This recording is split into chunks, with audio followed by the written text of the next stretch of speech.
आज हम भारत और पाकिस्तान के बॉर्डर के बारे में कुछ अद्भुत बातें जानेंगे। दोनों देशों के बीच की जो बॉर्डर की लंबाई है वो 2900 किलोमीटर तक फैली हुई है। ये आंकड़ा पब्लिक ब्रॉडकास्टिंग सर्विस यानी पीबीएस की ओर से दिया गया है। दोनों देशों के बीच गुजरात से लगी सीमा का इंटरनेशनल बॉर्डर कुछ सीमाओं को एलओसी कहते हैं। भारत और पाकिस्तान 7 दशक पहले जब एक ही देश थे, एक ही देश के टुकड़े थे, जब इनके टुकड़े हुए तो 14 अगस्त को पाकिस्तान का स्वतंत्रता दिवस बनाया जाता है और 15 अगस्त को भारत का स्वतंत्रता दिवस बनाया जाता है। नासा ने एक खूबसूरत फ़ोटो सितंबर 2015 में जारी की थी बॉर्डर की, और एक फ़ोटो करी थी 2011 में। इस फ़ोटो के द्वारा ये दर्शाया गया था कि स्पेस स्टेशन से पाकिस्तान में बहती सिंधु नदी साफ़ नज़र आती है और हिंदुस्तान और पाकिस्तान का बॉर्डर जगमगाता हुआ नज़र आता है। दुनिया का सबसे ख़तरनाक बॉर्डर माना जाता है पाकिस्तान और हिंदुस्तान का बॉर्डर। आपको जानकर हैरानी होगी कि भारत ने पाकिस्तान के साथ सटी सीमा 1.5 लाख फ्लैक्स लाइट इंस्टॉल करी हुई है और 5000 फॉक्स लाइट इंस्टॉल हुई है, जिसके वजह से स्पेस से भारत और पाकिस्तान का बॉर्डर बहुत ही साफ़ नज़र आता है। भारत और पाकिस्तान का बॉर्डर दुनिया का सबसे ख़तरनाक बॉर्डर्स में से एक है। भारत और पाकिस्तान की सेनाएं जहां -60 डिग्री वॉर जोन सियाचिन में तैनात रहती है, वहीं दोनों देश की सेना 50 डिग्री भूनकर राख कर देने वाली गर्मी और रेतीली गर्मी में देश की हिफाजत करने के लिए दोनों देश की सीमा तैनात रहती है। भारत और पाकिस्तान के बीच तैयार बॉर्डर की जिम्मेदारी ब्रिटिश लॉयर रेड फिलिप्स को दी गई थी। रेड फिलिप्स वो सत्ता जिन्होंने दोनों देश के बंटवारे के बीच अहम भूमिका निभाई।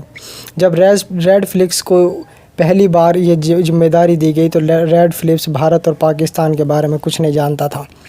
वो भारत में पहली बार आया था और उसकी टीम भी इस बारे में बिल्कुल भी नहीं जानती थी। रेड फिलिप्स किसी भी तरह इस काम को पूरा करके भारत से लौटना चाहता था, इंग्लैंड जाना चाहता था। उसे अंदाज़ा था कि इस बंटवारे के बाद भारी मुसीबत का सामना करना पड़ सकता है। रेड फिलिप्स को ब्रिटेन छोड़ने से पहले ही दस्तावेज को उसने नष्ट कर दिया था। जल्दीबाजी में दोनों देशों के बीच सीमाएं निर्धारित हुए और दोनों देश के प्रतिनिधि को आखिर नतीजे के लिए सिर्फ 2 घंटे का समय दिया गया। सर सिरिल रेड फिलिप्स के नाम से वेस्ट पाकिस्तान से लेकर बांग्लादेश तक के बॉर्डर को रेड फिलिप्स लाइन के नाम से जाना जाता है।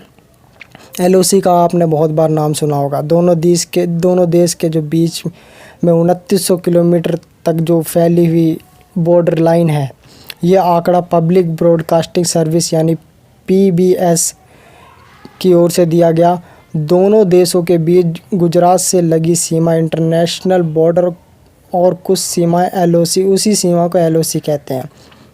गुजरात से जो लगी हुई सीमा है उसको एलओसी यानी लाइफ लाइन ऑफ कंट्रोल, वह लाइन जिसे अंतर्राष्ट्रीय समुदाय नहीं मानता लेकिन दोनों देश इस चीज़ को स्वीकारते हैं। सन 1947 में दोनों देशों के विभाजन के बाद लगातार सीज़ फायर हुआ और फिर एलओसी अस्तित्व में आई।